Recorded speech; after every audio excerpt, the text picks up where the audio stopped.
नमस्कार दोस्तों, मेरा नाम राहुल है और आई एम नॉट सेकुलर की इस एपिसोड 1 में आपका स्वागत है। सेकुलर यानी कि धर्मनिरपेक्ष, जो किसी धर्म को नहीं मानता है और सभी धर्मों में उसकी राय बराबर है। धर्म एक बहुत ही बड़ा कॉन्सेप्ट है और बहुत ही क्रिटिकल कॉन्सेप्ट है। इसके बारे में किसी और वीडियो में आपसे बात करूंगा। बहरहाल आज की इस वीडियो में आपसे बात करने वाला हूँ सनातन के बारे में।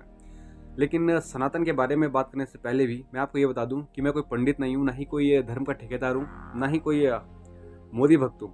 मैं बस इस वीडियो में अपनी राय रखने वाला हूँ और इस सभ्यता को महान मानने वाला एक आम नागरिक हूँ। इस वीडियो में सिर्फ मेरी राय है क्योंकि सनातनी होने पर मुझे गर्व है। पर क्यों?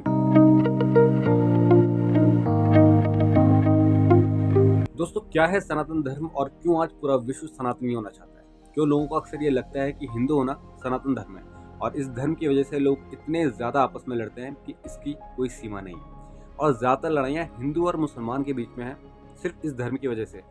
तो ये धर्म क्या है और सनातन क्या है? दोस्तों, सनातन का अर्थ है सत्य, शाश्वत, जो कि हमेशा से चला आ रहा है और हमेशा से बना रहेगा। और जो जा चुका है उसे पुरातन कहते हैं, और अगर पुरातन है तो जाहिर सी बात है सनातन भी है। और सनातन एक विशेष सत्य है। पर सत्य क्या है? दोस्तों, सत्य अपने आप में एक सत्य है। अहिंसा एक सत्य है। दया, क्षमा, दान, पुण्य, शिव सबसे बड़ा सत्य है। और ये सब सनातनी होने के एक मूल तत्व है। इसीलिए कभी भी एक हिंदू आदमी अल्लाह अकबर बोलने से नहीं कतराएगा और या फिर किसी चर्च में जाने से नहीं कतराएगा, क्योंकि उसको पता है कि इस चीज़ की एग्जिस्टेंस है और हमें इस चीज़ को इम्पोर्टेंस देनी ज़रूरी है। लेकिन एक मुसलमान व्यक्ति जय श्री राम बोलने से कतराएगा क्योंकि उसे सनातन का अर्थ ही नहीं पता है। वो सिर्फ धर्म को जानता है और धर्म के ठेकेदारों ने आज तक उसके नाम पर जो भी उत्पात मचाया है वो उस चीज़ को सच मानता है। वैसे अगर देखा जाए तो धर्म है ही नहीं। धर्म के बारे में आपको किसी और वीडियो में बताऊंगा। पर सनातन कोई धर्म नहीं है। ये एक संस्कृति है जो कि 65,000 साल पुरानी है, जो कि अभी भी डॉक्यूमेंट में रजिस्टर्ड है, शायद उससे पुरानी भी हो। यानी कि सबसे पुराना इतिहास भारत का है। और कुछ लोग जिनके मत अलग अलग है वो इस चीज़ को आर्य संस्कृति या फिर एक वैदिक संस्कृति की तरह इसको मानते हैं। आज से 65,000 साल पहले की जो एग्जिस्टेंस है वो हमें सनातनी होने का मतलब समझाती है। 65,000 साल पुरानी संस्कृति यानी कि इतना पुराना इतिहास, जिसमें आपको श्री राम मिलेंगे, श्री कृष्ण मिलेंगे, वेद मिलेंगे, पुराण मिलेंगे, शिव मिलेंगे, जो कि हमारे धर्म ग्रंथों में इसकी बात चलती है। दोस्तों, सभी धर्मों के अपने अपने ग्रंथ हैं और उस ग्रंथों में इतिहास की वो सारी चीज़ें मिलेंगी जो धार्मिक दृष्टिकोण से देखी जाती है। और एक भारत का निवासी सभी धर्मों को उतनी ही महत्व देता है जितना अपने धर्म को देता है। और यही चीज़ भारत के निवासियों को वसुधैव कुटुंबकम का मतलब समझाती है कि भारत पूरे विश्व को अपने एक कुटुंब की तरह देखते हैं, एक परिवार की तरह देखता है। श्री कृष्ण भगवान ने भी गीता में सनातन और धर्म शब्द का प्रयोग जरूर किया है, लेकिन सनातन और धर्म को कभी भी एक नहीं किया है। आप कभी भी गीता पढ़ोगे तो उसमें आपको धर्म का मतलब जानने को मिलेगा। दोस्तों, सनातन एक ऐसी प्रक्रिया नहीं है जिस पर आपको विश्वास करना ही पड़ेगा, या फिर अगर आप विश्वास नहीं करोगे तो आप मर जाओगे। सनातन एक संस्कृति है जो कि आपको बेहतर इंसान बनाती है और आपके मन में जितने भी सवाल उठते हैं उनका उत्तर बताती है।